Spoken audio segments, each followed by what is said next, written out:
6 weeks had passed, and you hadn't been the same without Giyuu.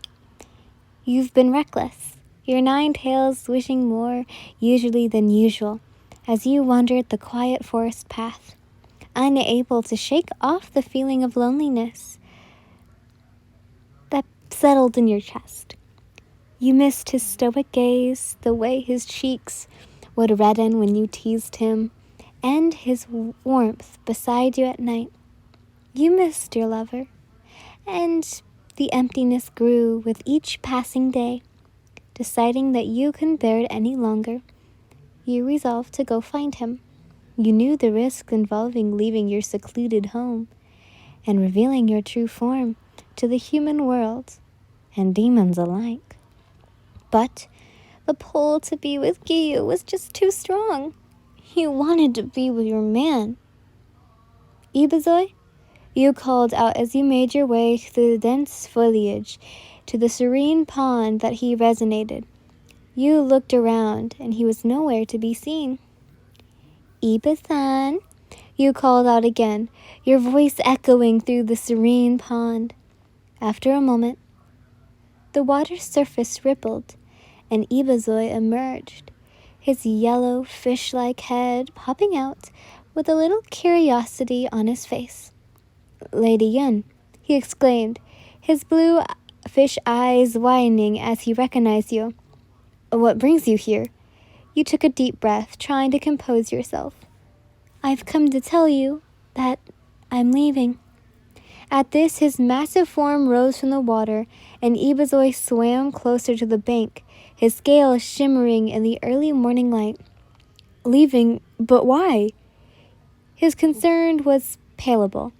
His baritone voice, a gentle rumble that resonated through the stillness of the pond. You looked at him, determination in your eyes. I want to be with Giyuu, you said firmly. I can't stand being apart from him anymore. Ibizo's expression grew serious. But you know the risk involved. If the demon slayers discover you. I know, you interjected, but I can't just stay here pining away for him to come back. Besides, I'll be fine. I can hide my true form if necessary. Ibizoy sighed heavily, his wide fish eyes never leaving yours. I understand, he said finally, but please be careful. The world out there is dangerous, especially with those of my kind roaming around. You couldn't help but chuckle at Ibizoy's concern. You knew he was just looking out for you.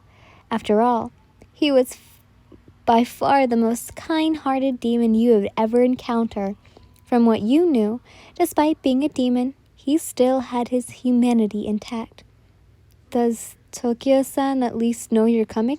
Ibizoy asked, pulling you out of your thoughts. Nope. You spoke with a mischievous smirk.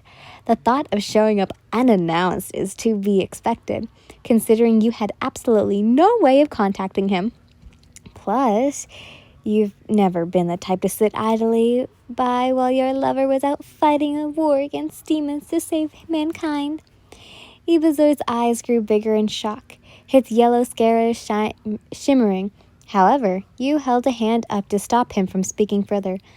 Don't worry, Iba-san. I'll be careful, you assured him with a gentle smile.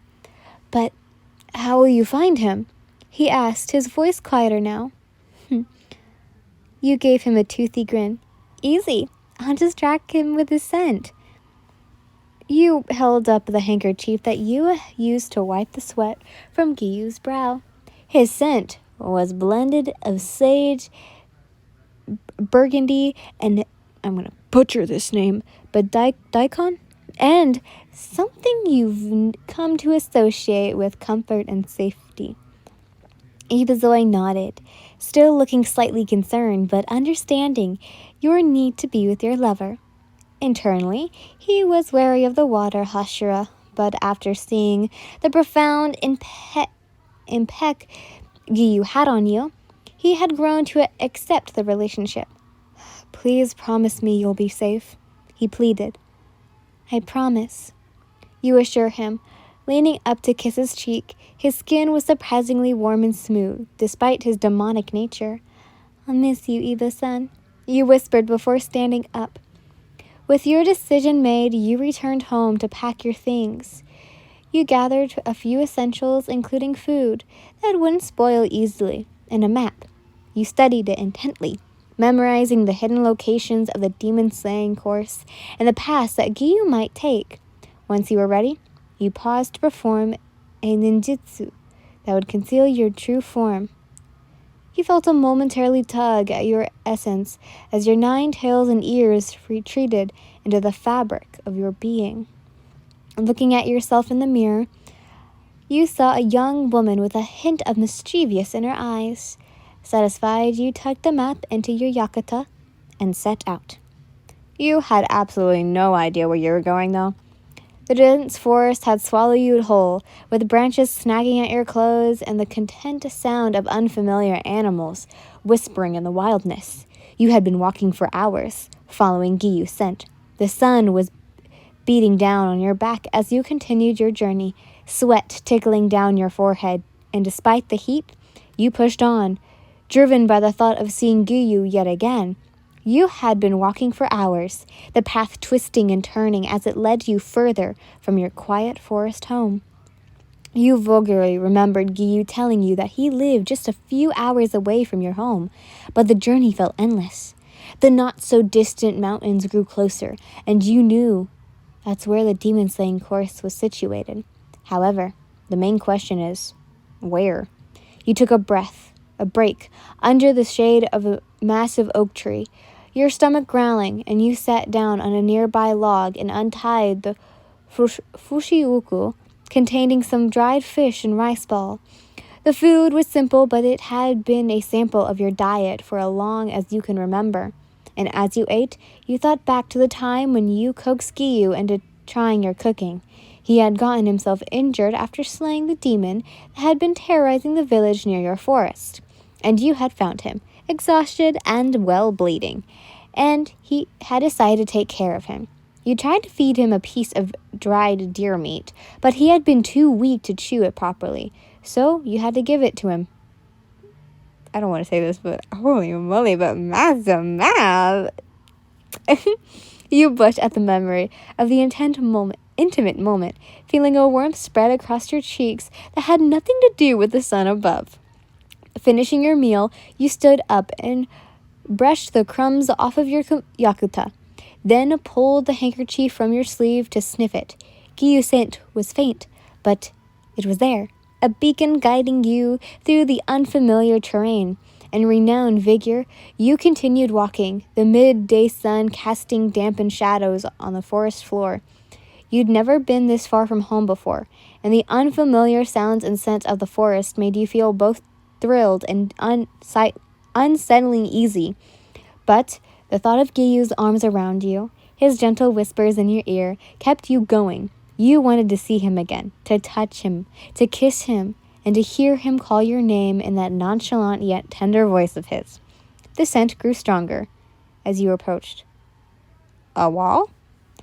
The wall seemed to create a private enclosed space within the forest. A shengu, perhaps. You curiously approached the stone barricade, your heart racing as you tried to listen for any signs of life. It had been hours since you had heard anything other than the rustling of leaves and the occasional bird call. You looked to the left, then to the right, hoping to see any signs of an entrance or a way around the wall. Ian-chan? You nearly jumped out of your skin as a voice called out to you. You quickly turned and were met with a familiar face. Shinobu? You gasped, your eye-colored eyes widening with shock. The insect Hashira looked equally surprised to see you, her delicate features comforted in confusion as she turned to look to your human form. However, she wasn't alone. Beside her was another girl, who you hadn't seen or met before. She had a gentle expression and pink hair with yellow-green edges and green eyes. She wore a uniform similar to both Giyuu's and Shinobu, but wore a short skirt, a white tori, and a half button-up shirt, revealing her, well-defined chest. Whew. What are you doing here? Shinobu asked, sweating slightly. I came to be with Giyuu. You replied simply, your lips stretching into a hopeful smile as you tucked a strand of hair behind your ear. The pink and green-haired girl immediately blinked in astonishment. Giyuu? You know him? She stuttered out, cocking her head to the side. Yes, I know him, you replied, your eyes sparkling with love as you spoke his name. I'm actually his... But before you could finish, Shinobu's hand shot out and covered your mouth, her eyes closed and lips forming her signature smile, but her expression was nervous and panicked. Relative, the insect Hashira exclaimed, her hand still clammed over your mouth. She's his relative. Your eyebrows furrowed in confusion. Why? Not sure why she was lying about your relationship with Giyuu. A relative? I don't think Tokita had any relatives, the pink-haired girl said, tilting her head curiously. But after a moment of circumcising, you shrugged. She shrugged. Oh, well, I guess there's more to Tokita than meets the eye, considering he does keep to himself a lot. She then flashed you a warm smile. Anyways, it's a pleasure to meet you. My name's Kanroji Mitsuri, the love Hashira of the Demon Slaying course. Your eyes widened in surprise.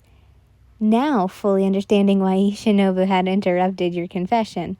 This girl is a demon slayer, and Shinobu was only trying to prevent you from saying too much. You nodded simply, confirming her lie. She's delighted. Anyways, would you be so kindly to excuse us, Kanroji-chan? I need to have a word with Yin. Shinobu spoke with a hint of urgency, gently steering you away from the pinkette.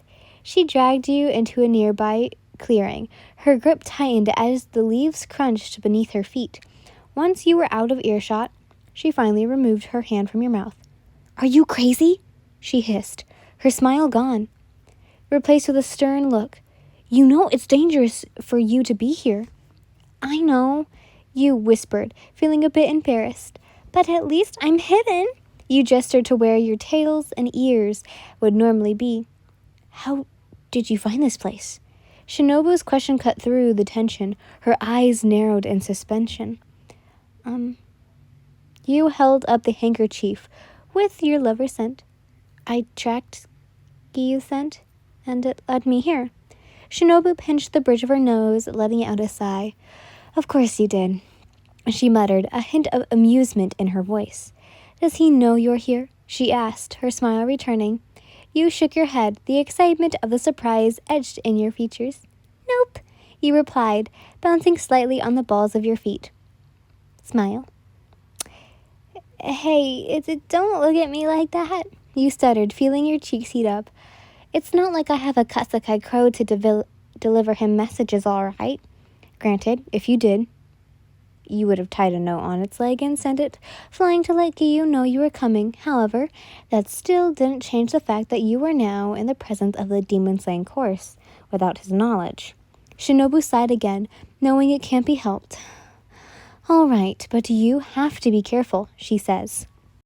You can't let anyone know who you are, not even Kanroji. I'm not saying she's not trustworthy, but I can't guarantee she won't go around and telling everyone. As she said this, Shinobu's mind couldn't help but drift to a certain white-haired Hashira. No doubt in Sanemi were to find out, he'd want to eliminate you on the spot. And she already knew that he and Giyuu didn't see eye to eye. I know you're not a demon, but I can't say how everyone's going to react to you being a Kitsune. Shinobu continued. I don't even know if our Okitama-sama would pardon you, even if Giyuu and I vouched for you. Her words weighed heavily on you. The reality of the situation was sinking in, but you were undeterred. I'll be careful, I promise, you assured her. I can hold this form for a long time, as long as I don't sneeze. You managed to nervously laugh, trying to lighten the mood. Shinobu nodded solemnly. Okay, if you want, I'll take you to Giyuu. You couldn't contain your excitement, however. Really? Thank you, Shinobu. You hugged her, your heart racing in anticipation, and Shinobu smiled irritably before gently pushing you away. Clearly, she doesn't like being touched so easily, yet you felt that she was starting to warm up to you, especially after your bonding lunch together a while back. Don't mention it, she said with a light chuckle, her eyes twinkling in the amusement. You could tell she was slightly touched by your gesture. Shinobu? You both stopped and looked to see Mitsuri, the love husher, walking towards you, her smile beaming brighter than the sun. Is everything all right? She asked. Yes, Shinobu stuttered, clearing her throat. Everything's fine. Yin-chan was just feeling a bit overwhelmed with the journey, she said, shooting you a look, and clearly said, stick to the story. Apparently, you missed some secret arrangement between her and Giyuu. You already knew Giyuu never told anyone about his affair with you, so it wasn't surprising that she was trying to cover it up. But you had to admit, the whole relative thing was a bit, underwhelming.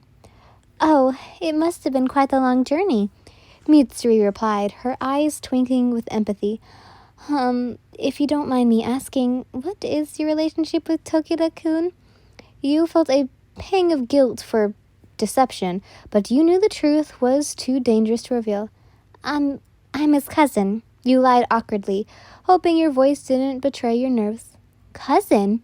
The pinkett tilted her head, her curiosity quimed. I didn't know Tokita had any family left.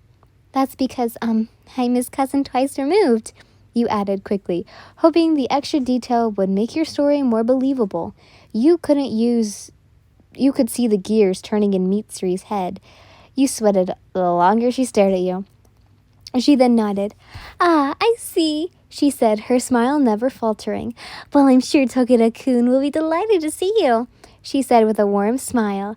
You and Shinobu gradually released a sigh, and you both didn't know you were holding. The tension in the air was distant, leaving only the sound of the force to keep you company.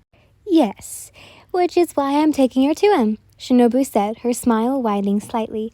Oh, can I come along? Mitsuri's eyes sparkled with excitement. I'd love to see Tokita-kun's reaction. Shinobu smiled nervously, knowing she can't allow the love pillar to tag along. Actually, I think it's best if you stay here, she improvised. Mitsuri's face fell slightly. Huh? But why? Shinobu's smile didn't waver. Well, it's just I don't think Tokita-kun would appreciate us barging in on him. He's a very private person, you know. Don't be silly, Mitsuri smiled, waving her hand dismissively. I'm pretty sure Tokita wouldn't mind. Before the insect Hashira could say anything, Mitsuri suddenly sauntered towards you and grabbed you by the arm. Now come on, let's go, she said excitedly, pulling you along. I want to see how happy he'll be when he sees you, she says excitedly.